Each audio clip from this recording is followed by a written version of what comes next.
আসসালামু আলাইকুম সবাইকে। হিজাব স্টাইল বাই মিষ্টি থেকে আমি মিষ্টি চলে এসেছি আজকে আপনাদের সাথে আরো একটি সুন্দর, ইজি এবং সিম্পল একটি হিজাব টিউটোরিয়াল নিয়ে। এই টিউটোরিয়ালটা শাড়ির সাথে আপনারা অনায়াসে পড়তে পারবেন, একদম ইজি একটা টিউটোরিয়াল। তার জন্য ফার্স্টে আমি একটা পার্ট ছোট বড় করে হিজাব করে নিয়েছি, গলার নিচে এবং মাথার উপরে পিন দিয়ে ভালোভাবে সিকিউর করে নিয়েছি।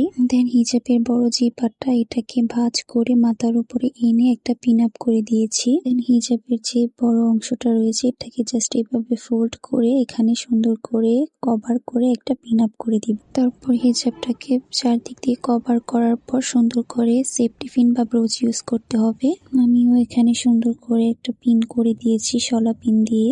আপনারা এখানে ব্রোচ বা সেফটি পিন ইউজ করতে, আমার কাছে এই শলা পিনটাই হাতের কাছে ছিল, আর আমি যেহেতু এটা করে দেখাচ্ছি, মানে টিউটোরিয়াল করে দেখাচ্ছি, তাই এখানে শলা পিন ইউজ করেছি। আপনারা এখানে ব্রোচ বা সেফটি পিন ইউজ করবেন। দেন আমি মাথায় একটা সুন্দর হিজাব প্যান্ট পরে নিয়েছি। আপনাদের কাছে আমার ভিডিওগুলো ভালো লাগলে অবশ্যই আমার ইউটিউব চ্যানেলটাকে একটা সাবস্ক্রাইব করে দিবেন। ফেসবুক পেজ থেকে দেখে থাকলে অবশ্যই পেজটাকে একটা ফলো দিয়ে দিবেন।